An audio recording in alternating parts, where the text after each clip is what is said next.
little break. We finally had the first UFC card of the week. I say finally, it's only been 1 week into the year that we didn't have one. But UFC Vegas 84, entertaining card. Alex, tell us how the prelims went. Man, this was good. It was the first fight card for 2024. It was exciting. They were originally scheduled for 12 total fights. Just one in the main event was canceled. Manel Kopp versus Matthews Nikolas. And as much as people hate on it, it's only right that the UFC started the year in the Apex. Absolutely. I love it. Look, you go to the Apex, you know what you're getting. It's a 30% smaller octagon. It's where dreams are made. It is. If they're gonna do it, might as well lean into it. Do it first card of the year. Set the tone for the year. Absolutely. Look, Cobb missed weight by 3.5 pounds. The store boy said it was because of antibiotics from a virus he had, keeping him ill a couple weeks before the fight, so he couldn't really cut weight. I get it. But Nikolas didn't want to accept that catch weight, didn't want to accept, the obvious disadvantage. No, they all say in. the last 2-3 pounds are the worst one, so it's a huge advantage not to have to cut that. You kind of keep all your strength. I get it. Props to Nikolas. I hope he gets a fight pretty soon. But anyway, opening the prelims, we had fearless Joshua Van, and he proved just that as he stopped Felipe Bunes in the waning seconds of round 2. This was his first UFC stoppage, which was... It's got to be a good feeling. Great to start his career. Like you said, great feeling. Next up, in the kind of next fight in the prelim spot, if you will, we have the lightweight division. Nikolas Motta took on Tom Big Train Nolan. After an impressive Contender Series performance against Bogdan Grad, Nolan in this fight was the little engine that couldn't against a ferocious iron Nikolas Motta. He got tagged and then finished just a minute into the first round. So we'll keep that train rolling with the wrestling first, Westin Wilson. He was delivered his second KO defeat in a row, but this one was by Lord John Silva. Wilson is going to be praying for a more favorable matchup next time, hopefully in his favor of a wrestling-styled opponent. And then moving to a perfect 3-0 in his career, or 3-0 in the UFC, sorry, and 12-0 in his career, Farid Basharat bested Taylor Double Impact Lapilus by unanimous decision. And then Marcus McGhee walked into the octagon on 3 days' notice and earned a $50,000 performance bonus $50K against Gaston, the Dream Killer Bolanos. With a showing like that, Marcus McGhee was really the boogeyman there. Ooh, and to cap off a polarizing prelims, the Matthew the Jedi Semeslberger took on Preston Pressure Parsons.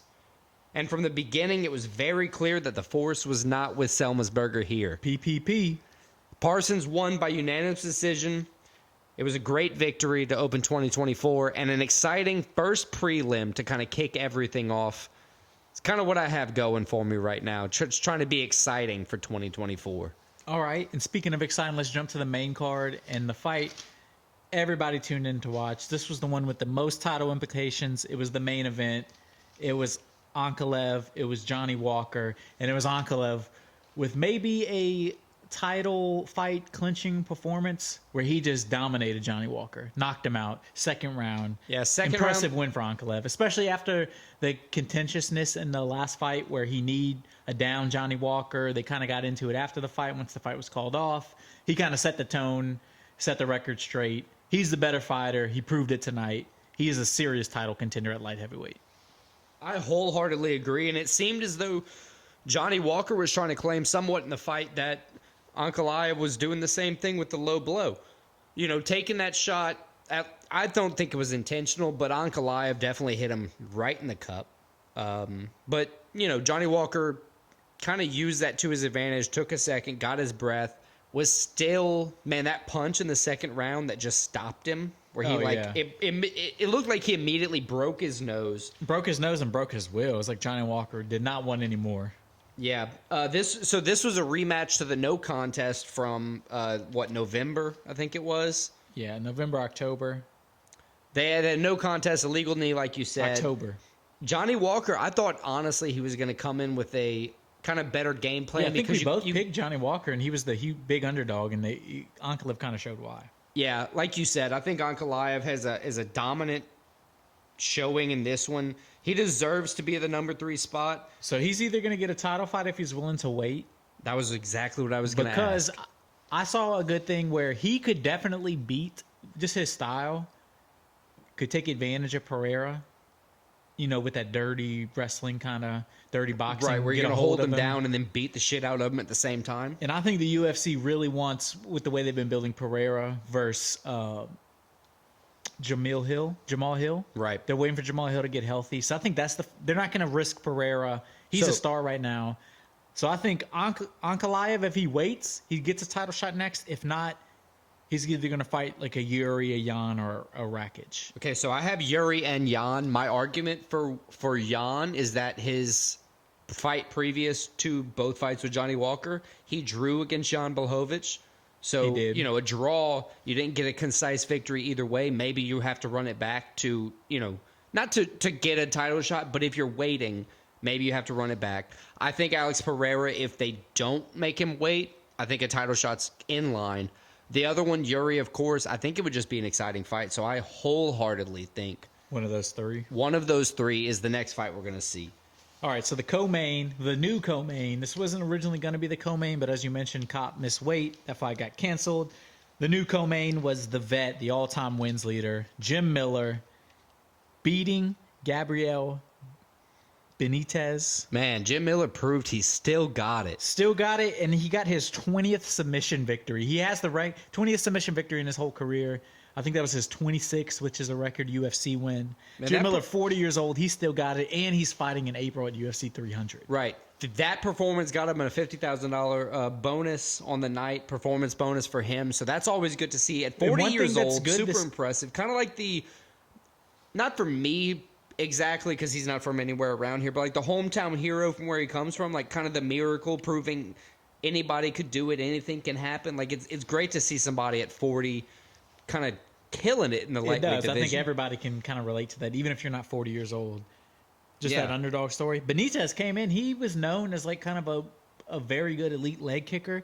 Jim Miller, although they both were exchanging leg kicks, Jim Miller fucked dude Benitez's like upper thigh up. I was talking to I showed my wife a couple clips after the fight, and I was saying like every time that Benitez would throw a kick, Jim Miller would like pretty much immediately after he would respond with a counter kick that had like 3 times the power. Like every kick was a counter. He was making sure that he was winning the fight, but he was also ahead on the scorecards the whole time. And he got that late finish. It was just an impressive performance from, as you said, a 40-year-old guy. So he's on a 5-1 current run in the UFC, which is impressive.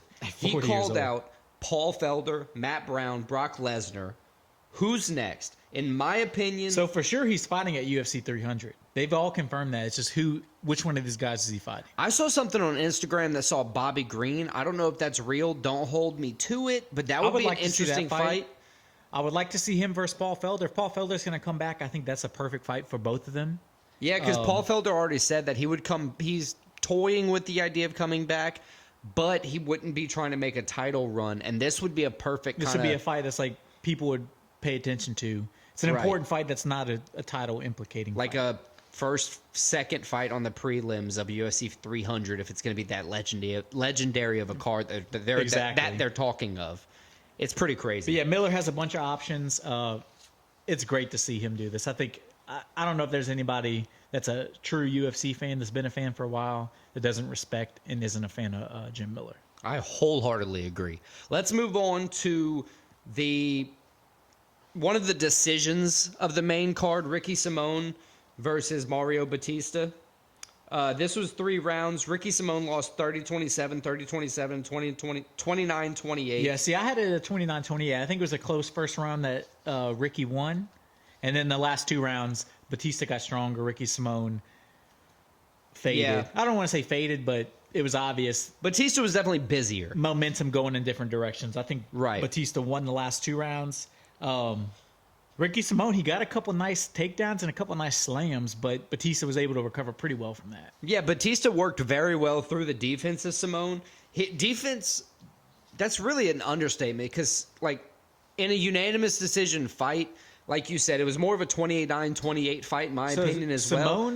But he defended well the whole fight. He kept it interesting the whole fight. It was a very contentious fight throughout. It was. Simone was better on the ground, but as we said, Bautista had good ground defense. On the feet, it wasn't a question that Bautista was the better fighter in this fight, and that's why I think, as you said, 29-28 perfectly captures how this fight went. Right. And Bautista the rightful winner. Now with this, you kind of flip, in my opinion. You give Bautista the top 15 bantamweight spot. I like who he called out, Rob Font. Right, Rob Font. We can see Rob Font, Jonathan Martinez, Dominic Cruz. What do you think of those? Do you think he gets Rob Font? Do you think he has to wait for a little bit better, not a better opponent than Rob Font, obviously not many better than Rob Font, but do you have to kind of walk your ground up, or does he get to jump as high as he's going to be ranked after this win. He's going to be top 15. I like that Rob Font fight. Rob Font coming off a loss. It's a good call out. It's just high enough where it's not out of the reach as a guy just moving into the rankings. I would love to see Bautista, Rob Font. Okay. Yeah, I would also love to see that.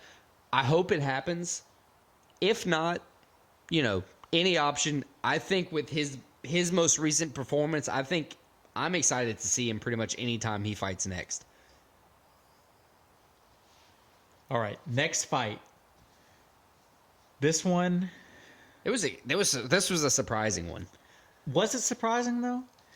Brunno surprising Ferreira, how it happened. I Phil didn't expect Hawes, it to go down like this. With Phil Hawes, I think this is 3 or 4 fights in a row. He's been finishing the first round, and Brunno Ferreira knocks him out in the first round, and it was right at the end of the first round. Yeah, like 5 seconds left. And what's the scarier part is it doesn't look like Brunno Ferreira really tagged him that well. He looks like he touched his chin and wobbled Phil Hawes. Phil Hawes on the ground. Then, of course, once he gets the hammer shots when he's on the ground, he's out. But, man, Phil Hawes, his chin might be completely gone now.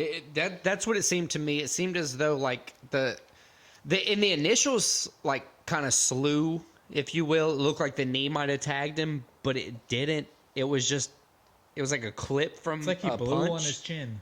Right, and the dude just went out like a few seconds later. Not went out, he went wobbly. And then Ferreira he tasted blood and attacked. It was a great performance from Ferreira. It was good way to rebound. He lost his first fight last he called fight out in the first round. Shara Bullet, though. That to me, that's the fight to make.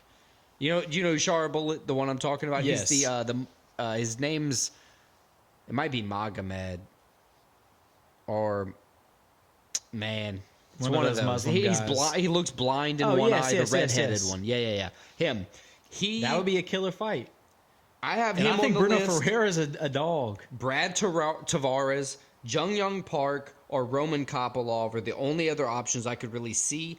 He promised Brunno Ferreira to fight 3 more times in 2024. He wants to fight once per quarter. Hey, if he finishes guys in the first round, yeah. I was He's impressed with him at the end of 2023. He had 1 loss, 1 win in 2023 that I saw, like personally saw. He's 1-1 in the UFC, 1-1. And I'm impressed with this last camp he had. I think he's got what it takes moving forward. I don't think Phil Hawes. This is Brunno Ferreira's sixth fight in a row to end in the first round. He's 5-1 in that. This Monster. is Phil Hawes' 3rd in a row. third knockout. in a row. Oof. Real tough. No All right. hype. The hype is gone. Let's cap off. Hey, I like that. No hype, the hype's gone. I like it. I like it. Exactly. His nickname's actually right. Yeah, Phil No Hype Hawes. Yeah, there's All no right. hype around him. Let's move on to the main card opener. Andre the Pitbull Arlovski, who surprised everybody by taking it to decision against Waldo. Yeah, Arlovski. Salsa boy Cortes-Acosta. Arlovski, he's a vet. He makes you really appreciate Jim Miller's run right now, because Arlovski, he seems like he's kind of Yeah, once a champ. But he's struggled in his last few ones. And as you said, it was good that it's never good when everybody's like, good job taking it to the distance, man. Right. So, That tells you what happened in the fight. So for heavyweights, they stay pretty active pretty often. Acosta really made Arlovski, I think, frustrated more than anything. Acosta didn't really do a whole bunch to cause damage, but he was definitely swinging. Arlovski just got out of the way. He's an older vet. He sees a punch coming. You got to be faster than that to hit him and to tag him to do serious damage. Who do you think is next?